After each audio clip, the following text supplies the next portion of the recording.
or a doctor, and then Or a work doctor. with one of the tech companies and kind of move on. So I was kind of pretty sad about that. But when I went to my MBA at ISB, I actually took an entrepreneurship course, and in that class, I had a lot of peers who had actually built companies and sold them, and then come to ISB.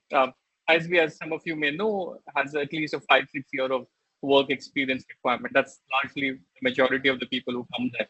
So here were people who had done entrepreneurship, had built companies, and they were here. So immense learning, and it opened up the whole world of startups for me.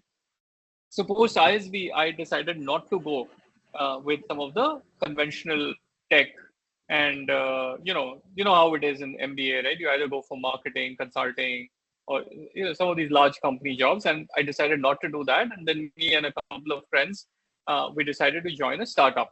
So back then there was a very upcoming startup called IBIBO, which I'm talking about 2007. It was just a year or two old. So we were like, I think 10, 12 of us there, and we started building different products for the Indian internet user. And we built so many things, but one of the things that really took off was a travel product, which became Go IBIBO. Some of you might have used it. Go IBIBO it grew on to become the second largest travel portal in the country, and eventually that got acquired by Make My Trip. After that, my thesis was that a lot of focus in India was going to be on mobile. I'm again talking very early, I'm talking about 2009, 10. My thesis was that more and more people are now going to start using commerce on mobile. This is before the smartphones came in, right? So I joined again an very early stage mobile commerce company, which was called NG Pay, where we had an app for those Nokia phones, those old Nokia phones. Because there were no smartphone, there was no Android, there was no iPhone. And that app allowed people to book Indian Railway tickets. Right? And that was our real sort of claim to fame. It became extremely popular because the IRCTC website would invariably be down at that time, and people started using our app to kind of book railway tickets. So that was a big insight. We found that this is a huge market, so we allowed people to kind of do that. Then we brought in movie tickets. So we had PVR back then. We allowed people to do mobile banking, like checking fund balance, and all of this before banks had their own mobile apps and so on. So it was a great learning, building something completely new. NGPay scaled up quickly because of these services. And that is something we sold to Flipkart. After doing that, me and three of us, actually four of us, had this view that the future in India was now going to be vertical e-commerce. So horizontal e-commerce is what Amazon is and Flipkart is, which means they cater to all categories. But we felt that hence there is opportunity now for each vertical to be picked up as a vertical e-commerce category. So we started something in the baby product space. It was a brand called Hoopos. It was hyper local first. So we took a strategy that we capture all of Bangalore as the market leader first and kind of move to other cities. So that's how we started. So when we started this in 2011, Hoopos actually very quickly became the go-to spot for online baby product shopping, because we had this promise also that within 4 hours you will get it anywhere in Bangalore. Right, so that was a fun thing to build, a whole new category of e-commerce that we built, and that whole venture was eventually sold to Baby OA and now First Cry. And First Cry today is the largest e-commerce company in the baby product space.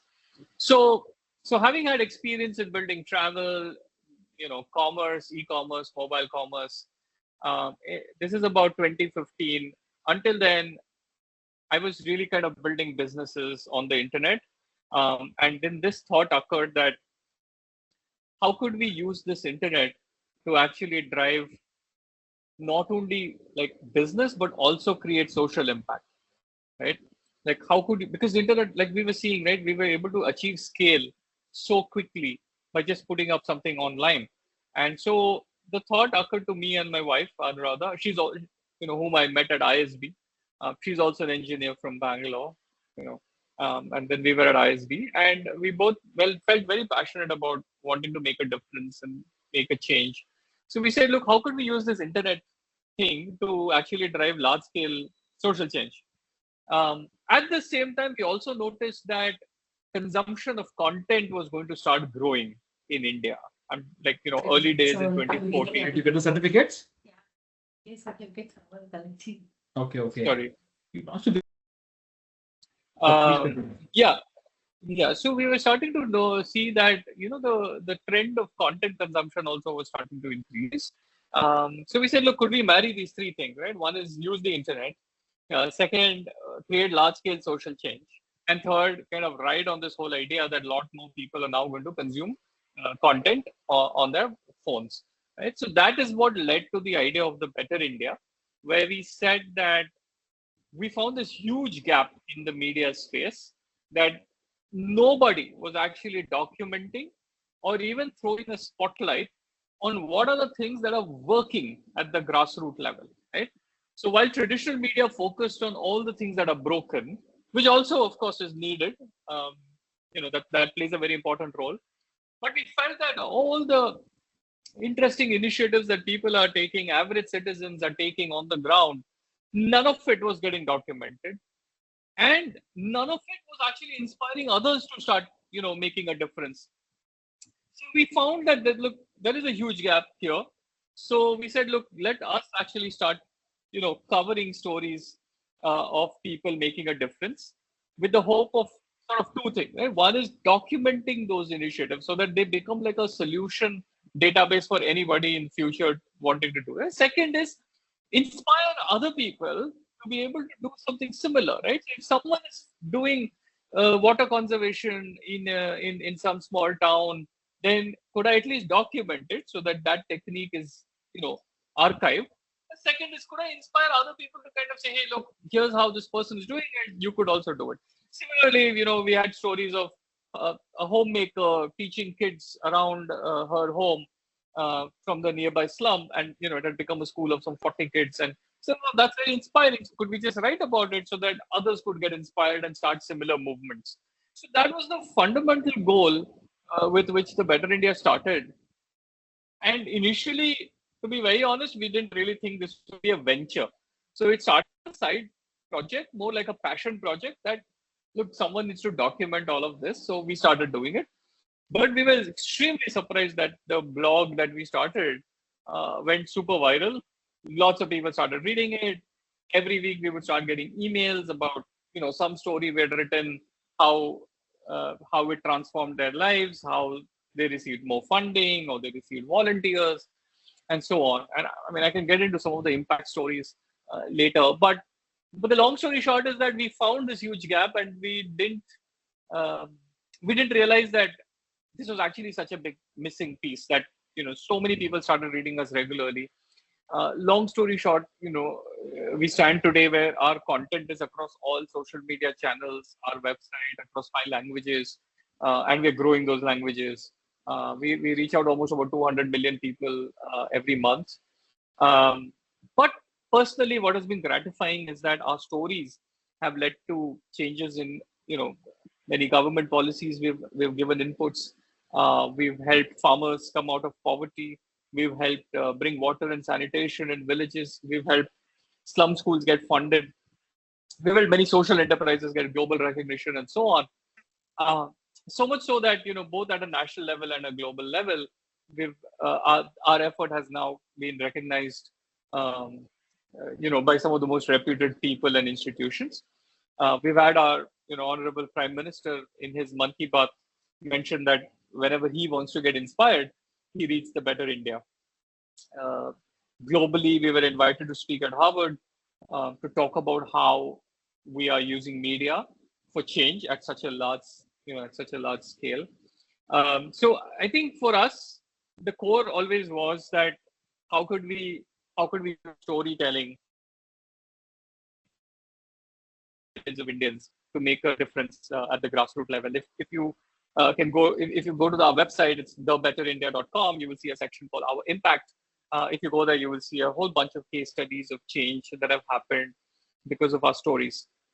So from an entrepreneurial journey perspective, it started really working and building tech companies, tech startups all along towards the point where today the Better India is, of course, our largest stint. It's been more than 10 years since we've been sort of running it. We're about 85 people distributed pan India, and kind of growing. But yeah, I think that was a whole new paradigm that we brought into the space of content, and happy to happy to go deeper into any of the aspects that we wish. But this has largely been the journey so far.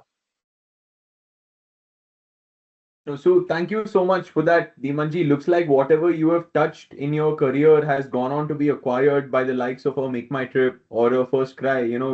That's awesome to hear, right? Now, having said that, what do you have to say about an effective leadership regime in today's changing world? Because you have been at the forefront of leading some of these organizations from its very inception to being acquired by giants in that particular market, right? What would you say are the fundamental pillars of an effective leader and the kind of qualities or challenges that he needs to incorporate or sort of imbibe into oneself? I think, to be honest, because having built and led companies of different scales, I think, to me, leadership is actually making sure that you get your hands dirty very early. You really are able to solve things on first principle basis on your own before you're able to delegate it to anybody. I think leading by example, I think, is the only way that you can inspire respect and command loyalty from anybody who joins you. I think to me the fundamental point is that you can't lead unless you know the domain or the subject that you're going after much more than anybody else kind of coming in, right? Right. It's not that you need to have the skills which are better than others or anything. It's not about that, but it's about understanding the sector, understanding the space, understanding what you're going after. That's one big requirement. The second big requirement, I think, which a lot of us falter in, is to be able to clearly articulate what your mission is and what your vision is, right? Because if you're not able to do that, anybody you lead will always be kind of clueless and will have a lot of gaps in understanding of where you want to go, right? So being very upfront and clear about what it is that you want and where it is that you want to go, I think is extremely important. One of the things I've learned, having worked both in the West and here, I do think that this whole hierarchical way of thinking in India should kind of ideally go away.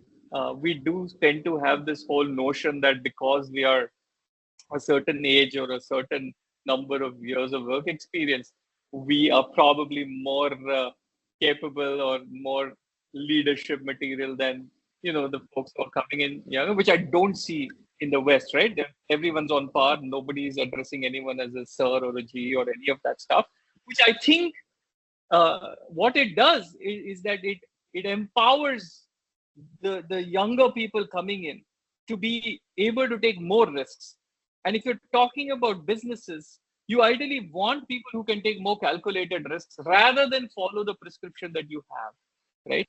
So as a leader, one of the things I've been very sort of consciously aware of is that I should not have my biases being passed on to people that I'm leading. How can I create an environment where they are able to come in and experiment and build stuff which I wouldn't even have thought of, right? But my goal should be to build that safe space where we can kind of nurture such sort of new initiatives that come in. The interesting part is that in the Better India, everything that we have done over the last 10 years has been completely a consequence of experimentation and failing. Lot of the ideas that came which didn't work out, but then out of those 20 ideas that we did, 2 or 3 which really took off, and we were able to scale up. But if we had not allowed that, there isn't much you can do as a leader, because as a leader you have to understand that there is very limited time frame until when your ideas are fresh. After that, you tend to become sort of closed to a lot of things because of just the fraction of time, your ability to take risks, and so on. So to be a more effective leader, you need to enable people who are coming after you to be able to take a lot more risks than what you were able to take also, right? And give them that sort of this thing. So I think I really hope that the future leaders, as people people like at this age who are all coming in, and as you guys all become leaders, should completely shed this whole hierarchical way of thinking and saying that collectively, how can we reach where we want to reach, right? So in our company, we're very flat hierarchy. Everything is available to everybody, accessible, on any this thing.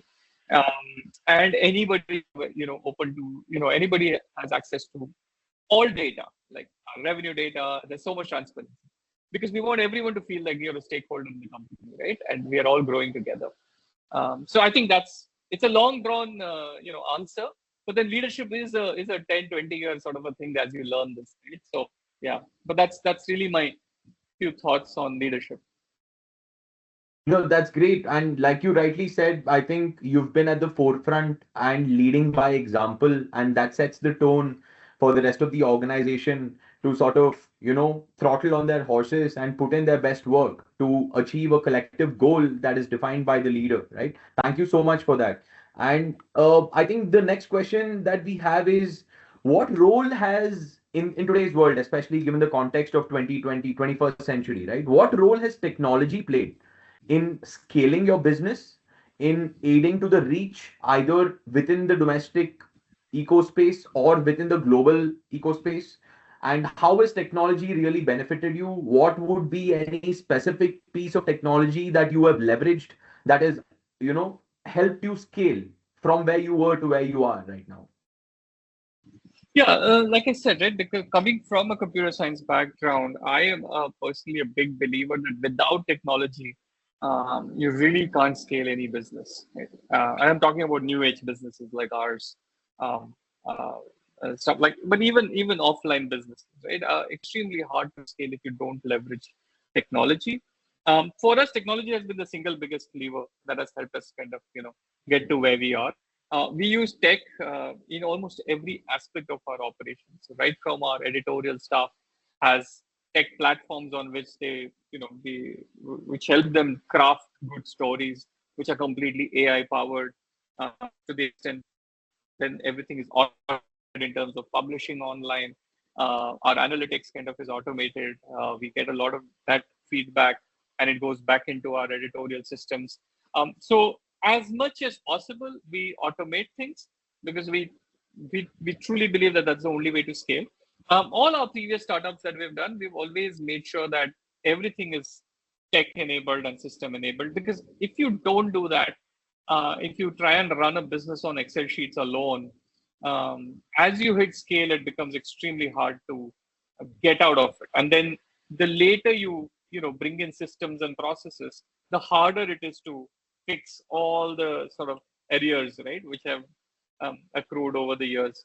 And so I really think that, and the beauty is that today tech is so sort of inexpensive that you can get access to any platform, any tool to solve any of your business problems online, right? So yeah, I'm a big believer. We're constantly using tech all the time for pretty much everything that we do internally. No, thank you for that. So I think the next question that we have is, in the journey of having to scale an organization, right now at the start, when you incorporate or when you set and define a core value system, or say the value system that you have towards making a social impact, right?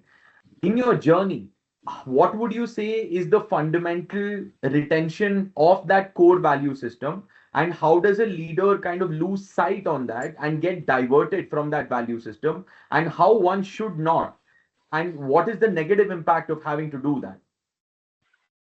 Yeah, these are great questions. And this is a very, very easy aspect that you can tend to forget as you start scaling up and going forward, right? So one of the main thing, Sudeep, that we did was that when we hired the first set of people, I'm talking about when we just decided that this is going to be a venture, we need to hire the very first set of people.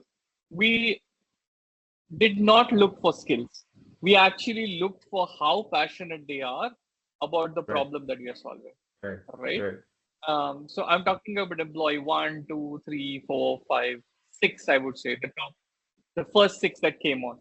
So the first 6 who joined us had zero background in media. They had zero background in content or any of that stuff, but they strongly believed that something like this needs to be done, right? Right. Now, this is in 2015. The interesting part is that all 6 of them are still with us. This is 2025, 10 Right. years. Each of them leads a division. So our editorial, our social media, our sales and partnerships, operations, all of it is led by these 6 people who joined us in 2015. And that to me is the whole retention idea, that your first or your immediate set of colleagues who you hire and you make a part of your initial team have to be completely aligned with you on a mission basis. They may not be aligned with you on the tactics, they may not be aligned with you on the skill which they bring to the table, which is great, which is fine. But there should be absolutely no question on whether this needs to be done or this does not need to be done, right? Because the moment you don't have that, so then what happens is that the people who come under them, that does not get passed on. So then very quickly, within 2 layers of people that you hire, the culture just goes off. The value system just goes off, right? So the only reason we've been able to kind of keep it that way because all the people, the 6 people that we got on board were so passionate or even more passionate than the founders that they made sure that anyone they hired continue to understand what the value system is. And which is why today we are able to be around 85 people. We are a 100% remote company. People are free to work from wherever they want. And yet we are able to scale, and that's because the trust and the value system that we built in the organization right from the beginning. Right. No, I'm totally with you on that. I think when we hire your first set of colleagues, when you're scaling a business, right? Essentially, when you determine the individual for a capability versus commitment kind of analysis that you do for any individual, right? Capability or skill is something, like you said, it can be developed over time, but commitment either to a vision or a certain mission that the leader is trying to enforce is absolutely critical, right?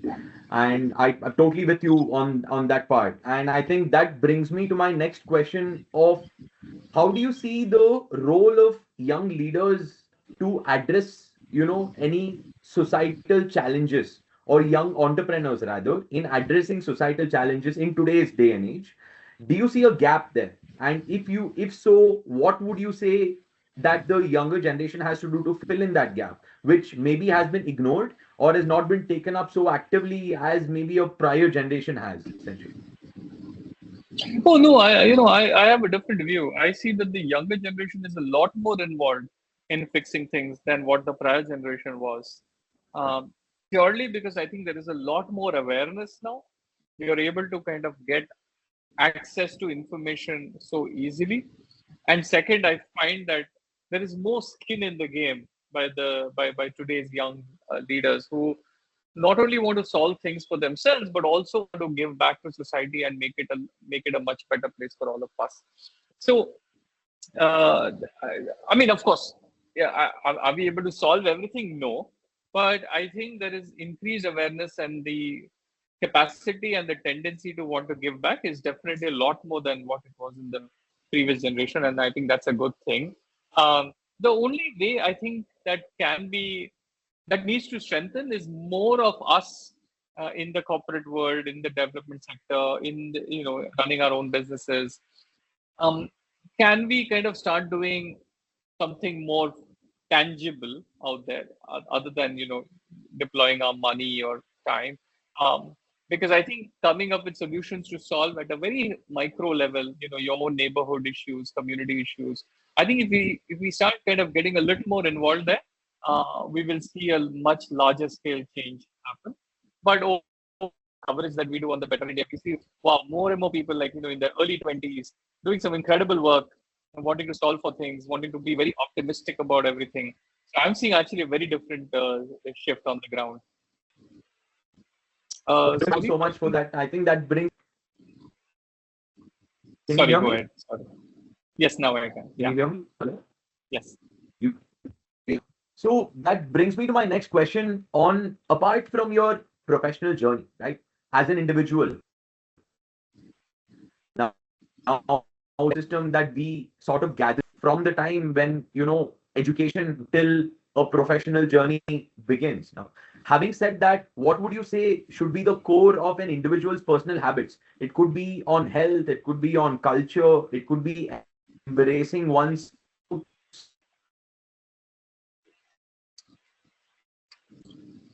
minutes on that and shed some light on that. Yeah. Sorry, Steve, I again lost you a bit. I don't know if it's my internet connection or if it's happening to others as well. No, it is. Sudeep, actually, your internet, I think, is breaking up in between, so we're not able to hear you.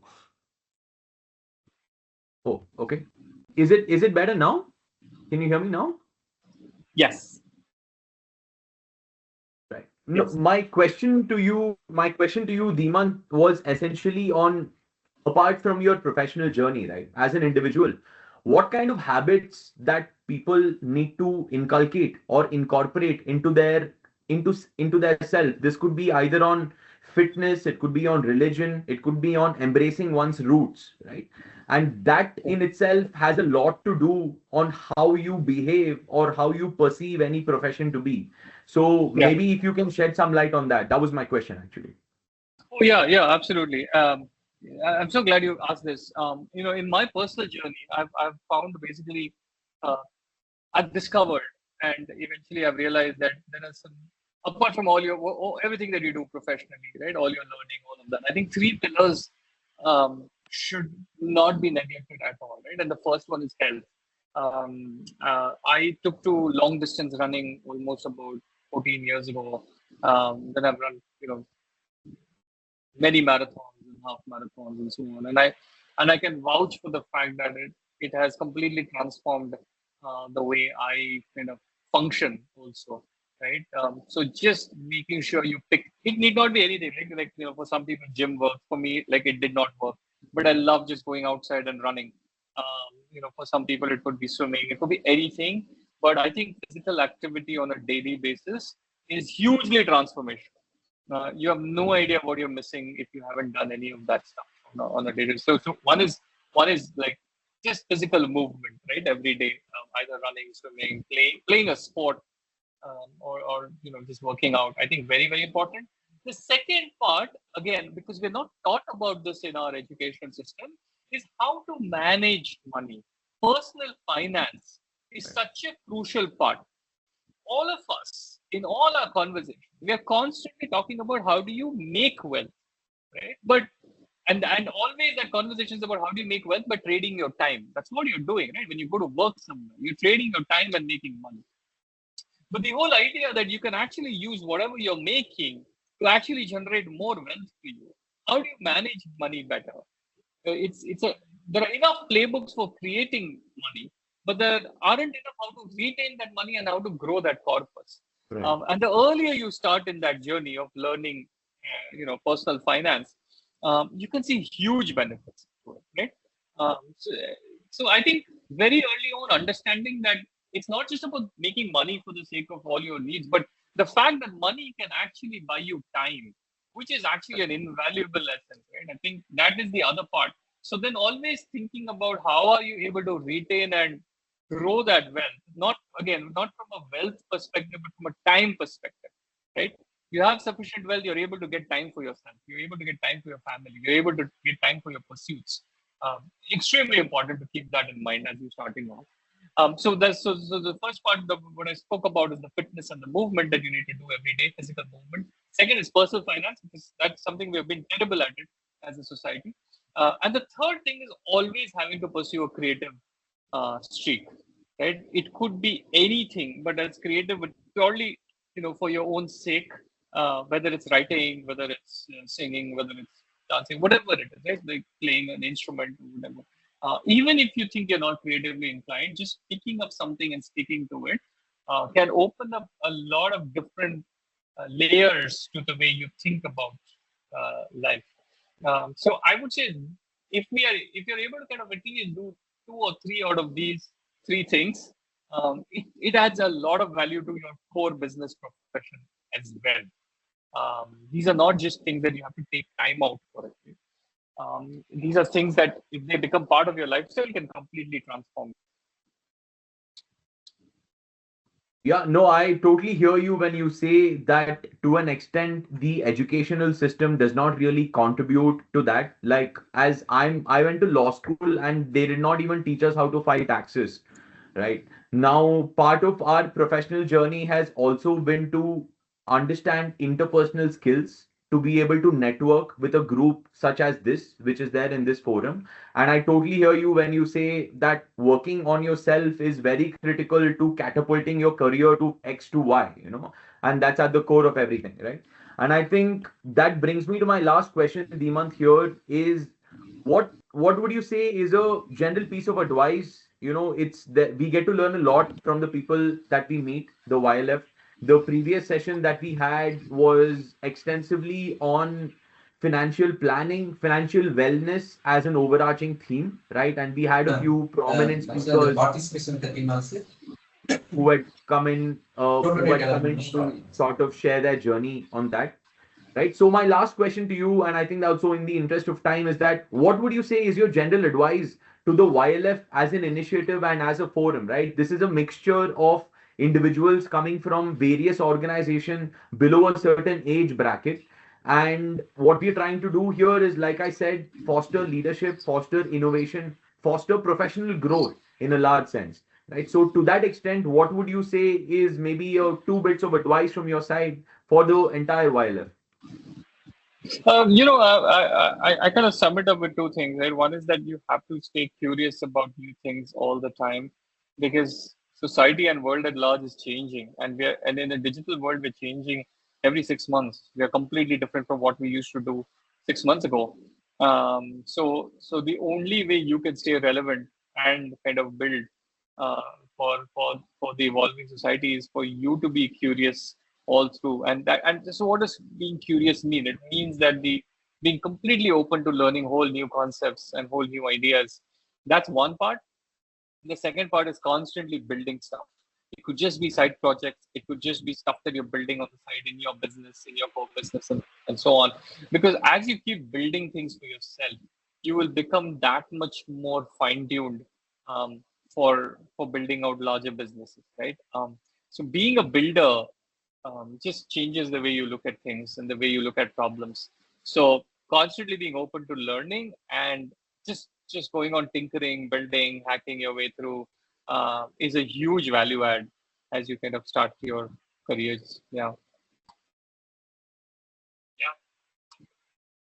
I think that was great, guys. I want to open up the floor to anyone over here. Please, it's rare that we get this opportunity to sort of seek advice from very qualified individuals. So please make the most of it, guys. Anyone has a question, please shoot it out. I think, Keshavan, you can unmute yourself and... Yeah, sorry. Yes. Am I audible? Yes, Yeah. yes. Now, yes. Hey, that was an interesting session and it was very nice. So I just want to have a quick question. How do you really balance the drive for financial growth and need to uphold the ethical practices and societal impact? Because that's what is your business is.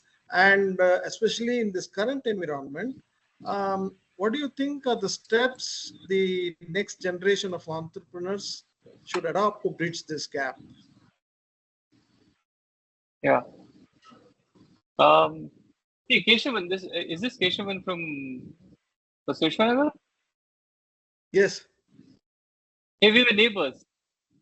Yes. Oh man, what a small world. Good to connect here, Keshavan. Yeah. Okay, awesome. This is a very, very important question and even more relevant for the business we run today, the Better India. Because for us, we are, by the way, the Better India is a for-profit, for-impact company, right? What is quote unquote a social enterprise. So for us, both revenues and impact are equally important. And when you kind of build such businesses, the question always comes exactly what you're asking, which is how do you uphold ethical practices? Because you're also trying to balance the growth of finance. So what we did very, very early on is that we made it very clear that the revenue model that we will work after would always be intertwined with the core business. Okay, so let me actually give you an example. We are a media platform at the end of the day, right? The traditional way of making money on media is to run advertising for companies, right? So a company can come and, like in a newspaper, they can put up a big banner saying that, hey, we have done so and so, whatever, right? We decided that any of the corporate partnerships that we do will not be about talking about those companies. But we said that, look, if a company really cares about a particular cause, we will partner with that company to go deeper into that cause and bring out stories from the ground, which are pertaining to that theme, right?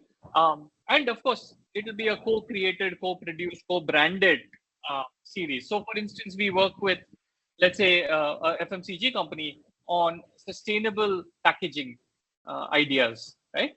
Now, this whole series has nothing to do with talking about what that FMCG company does, but we unearth different innovations from across the country of people who are innovating on sustainable packaging, right?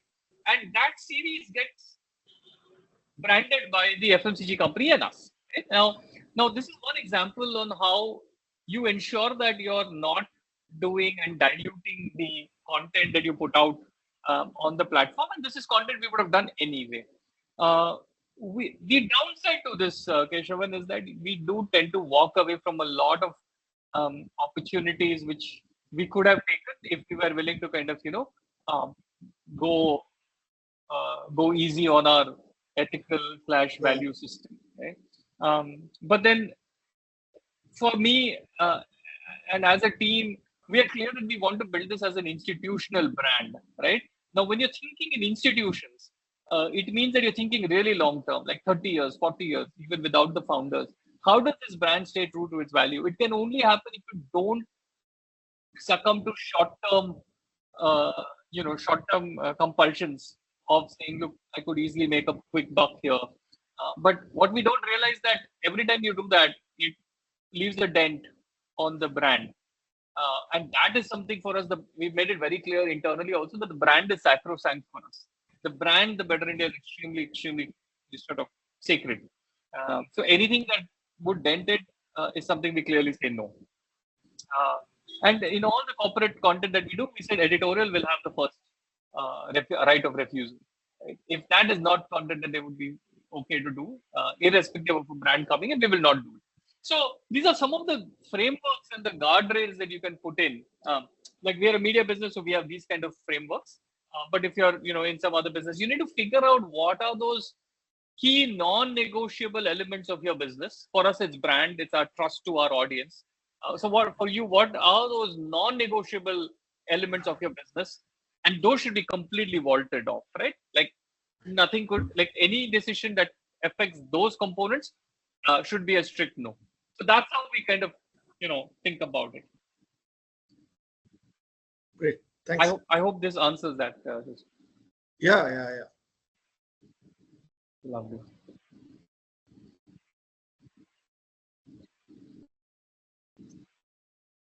Munuswamy,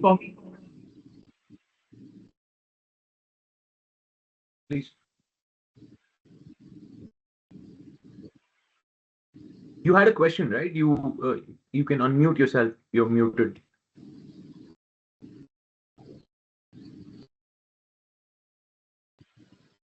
Can you hear him, guys? I think you're still muted.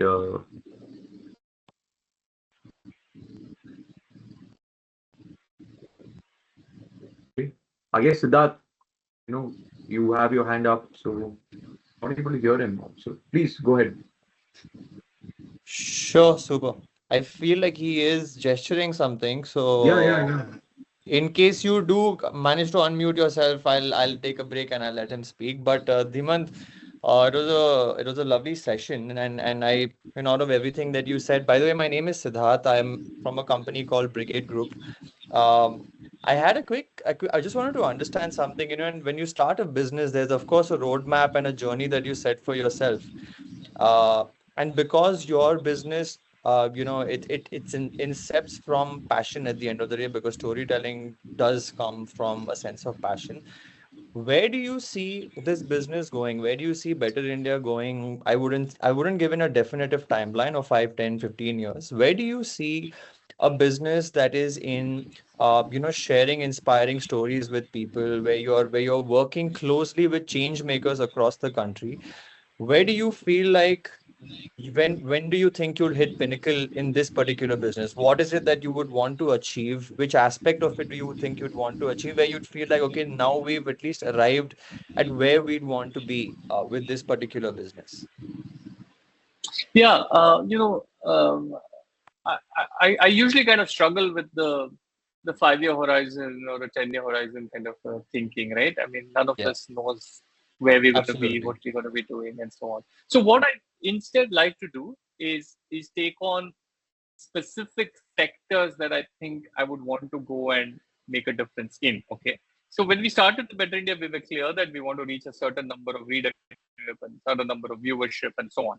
So by 2019 or so, when we reached there, uh, we saw that there is a big opportunity, for instance, on connecting small businesses with the market leaders and the investors and so on. So we set up a small platform which enabled small businesses which are into sustainable products, and help them connect with potential grants, investors, and so on. So we kind of built that marketplace, catalyzed it, kind of let that project go. After that, we started an e-commerce venture called the Better Home, which was a range of biodegradable home care products, which stemmed from the fact that sustainability was the number one read topic on our platform. So we said, look, here's a learning. People want to know more. People want to know how to live more sustainably. And then with the community, we built a whole range of e-commerce business. That e-commerce business, the Better Home, scaled up quite a bit, and in 2 years it got acquired.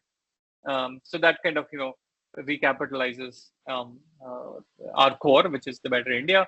Now we are very interested in expanding and taking all this content into more regional languages of India. That's one part. The second part is that we are now trying to figure out how to get a lot of these inspiring stories into mainstream curriculum at a school level, right? Because a lot of it, if we can start inspiring children to start thinking in a very different way and get inspired by these movements, this is a huge change we can, drive. So if someone has figured out how to do animal conservation in Assam, why aren't our kids aware of it, right? And how can you kind of do that? So I do have sort of directional approaches in every year that we start working on, and as of now, we're really excited on what we could do with student education and getting all of this in maybe some way or the other in curriculums. The interesting part is 2 or 3 of our stories have made to some of the NCERT textbooks already. Oh, lovely. And then the goal now is to see if we could formalize some of these things, right? So that is the other part that we're working on.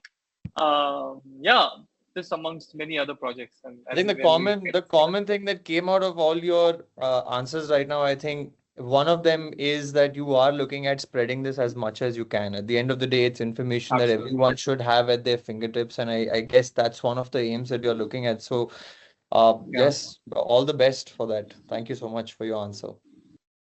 Sure. Thanks. So I think there were a couple of questions in the chat also. One from Keshavan, I think he is asked his question, and I think before we just go to Anirudh's question, there's Deepthi from the YLF, right? And there's a specific question. I'll read it out to you over here, Dhimant. So from your journey on Better India, right? Essentially, the question is, what advice would you offer to our group as we take our first steps in launching a community service initiative? Because one of the pillars of the YLF is the CSR, like how we spoke this morning, and there are various initiatives that we are taking towards that end. And the question is, what do you think is the first steps that we should take to launch a community service initiative?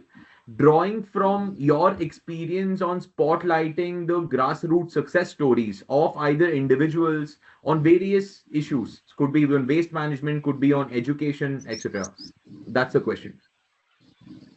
Yeah, thanks, Deepti.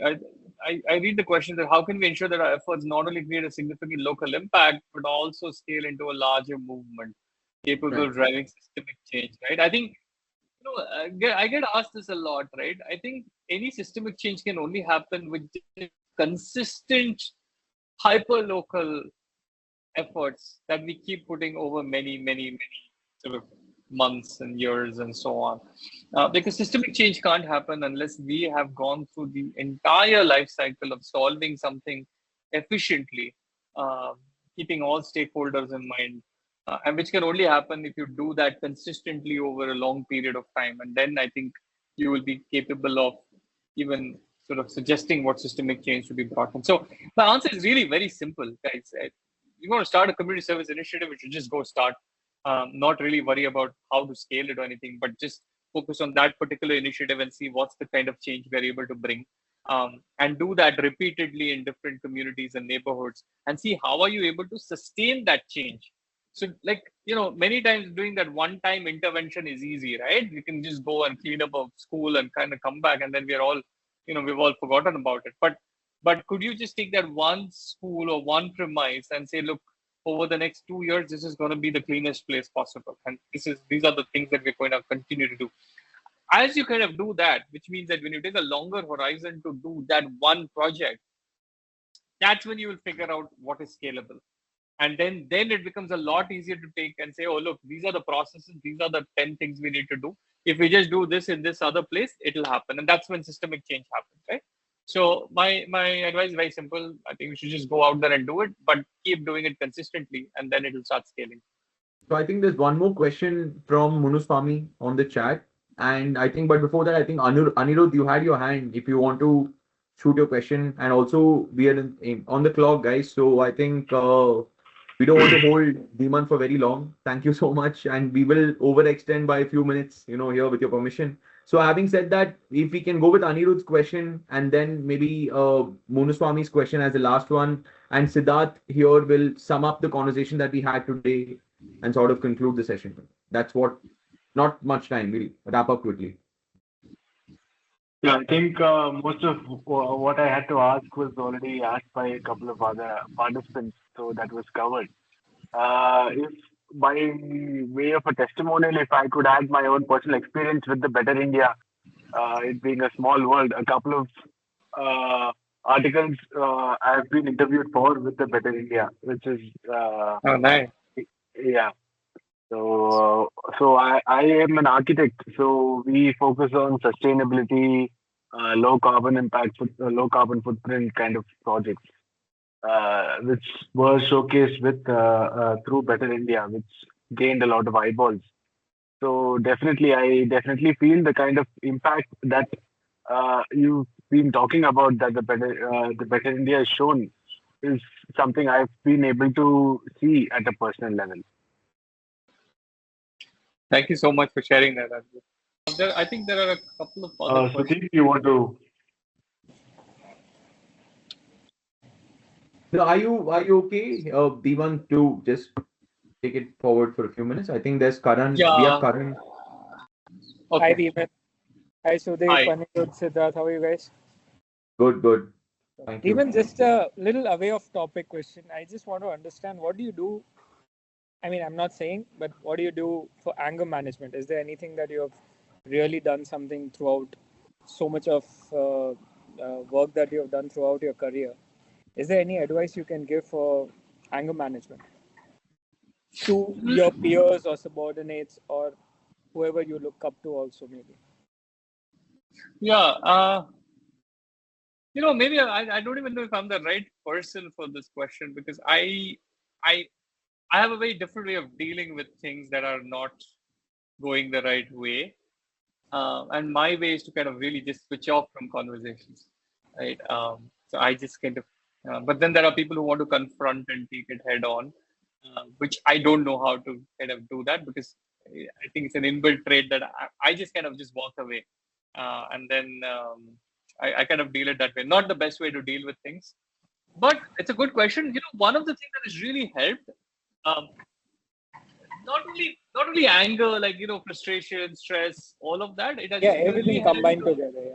yeah. So it has really helped to have a very strong co-founder who started with me on the same mission, right, and on the same purpose, and has complete alignment with what we're doing. I think that has helped both. Like in my case, it's my wife and I started this. We're not only partners in business, but we're also partners in life. And because we both have very complementary skills, what she's good at, I'm not, and what I'm good at, she's not. So we both combined are able to address very different sectors in the company. I think that has helped a lot over the last 10 years in terms of having someone completely understand what frustration and what missing you're able to kind of feel, and having someone like that at home has been extremely beneficial.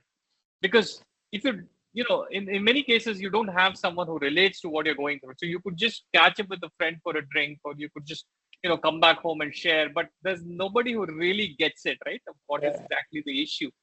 So you will only get very sort of high level advice, right? Let it go, it's okay. But I think we have been fortunate that we've been co-founders to the extent of both running our life and our business together, and that has been of immense help for us, and that has helped both of us grow professionally and personally a lot faster, I would say, than we would have otherwise done. Thank you for your feedback. Thank you. Yeah. Cool. So Okay. I think, Siddharth, if you can just sum up the conversation and maybe, conclude it. That's it. I don't want to keep him for longer. Thank you so much for your time, Dhimant. Thank you. Absolutely. Dhimant, thank you so much for taking the time to share this inspiring journey with us. And thank you to each listener who's joined this session. I think there's a lot that we've taken from this particular session. But Dhimant, I just want to go back to one of the interviews of yours, which I had seen. I think there was a very interesting conversation which you were having about how in times where we don't necessarily see a lot of positive media or a lot of positive information coming in on a daily basis, I think what you're doing and every story that you're sharing becomes a very welcome change for everyone. And I think that's one of the reasons why you have so many followers and people who are keeping such a close track of all the inspiring stories that you're sharing. So I'd like to congratulate you for that, because I mean, you started in 2008, and I don't think there's a better time than today for us to be inspired as much as you are inspiring a lot of people. And coming to the business side, I think they say that successful business be relevant, and you've chosen a field that is relevant in all aspects. So I think every particular genre is something that you can hold on to and see something very inspiring about that. So thank you again for that. And on behalf of everyone here, we deeply appreciate your time, your vision, and of course, your relentless commitment to drive change through media, as you just rightly said a little while ago. So yeah, here's to continue telling stories and making a difference, and to letting each of us know that we can do something ourselves to make India and rather the world a better place. And thank you once again, and thank you everyone for being a part of such a beautiful conversation today. Thank you so much, everyone, for having me here. Thank you. Really appreciate it. Thank you. Great. Thank you, Dhimant. Thank you, everyone. Thank you. Bye-bye. Thank you, everyone. Thank you, everyone. Thank you. Bye.